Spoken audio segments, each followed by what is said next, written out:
தந்தை பெரியார் குறித்து சர்ச்சைக்குரிய கருத்து தெரிவித்த பாரதிய ஜனதா கட்சியின் தேசிய செயலாளர் ஹெச் ராஜாவிற்கு திராவிடர் இயக்கம் கண்டனம் தெரிவித்துள்ளது. இதுகுறித்து ஹெச் ராஜா கூறிய கருத்தையும் அதற்கு மறுப்பு தெரிவித்து திராவிடர் கழக பொதுச் செயலாளர் கலி பூங்குன்றன் கூறிய கருத்துக்களையும் இப்போது பார்க்கலாம். ஈவேரா அவர்கள் சொன்னவற்றை நான் பேசியிருக்கிறேன். நான் இந்த நாட்டின் சுதந்திரத்திற்கு துரோகம் செய்தேன் என அவரே எழுதியிருக்கிறார். 1947 துக்க தினம், எல்லோரும் வீட்டில் கருப்பு கொடி ஏற்றுங்கள் என்று அறிக்கை விட்டார். அதே மாதிரியாக வெள்ளையன் இந்தியாவை விட்டு வெளியேறக்கூடாது, அப்படியே வெளியேறுவதாக இருந்தால் லண்டனில் இருந்து கொண்டாவது சென்னை ராஜதானி ஆள வேண்டும் என தீர்மானம் போட்டார்கள்.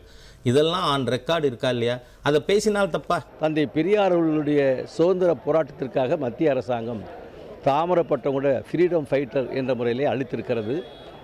அதேபோல் தந்தை பெரியாருடைய நூற்றாண்டு விழாவை ஒட்டி மத்திய அரசாங்கம் தந்தை பெரியாருக்கு நினைவு அஞ்சல் தலை வெளியிட்டிருக்கிறது. இன்னும் சொல்லப்போனால் பிஜேபி ஆட்சியில் கூட தந்தை பெரியாருடைய 125 ஆண்டு பிறந்தநாளில் சிறப்பு அஞ்சல் உரையும் வெளியிட்டிருக்கிறது.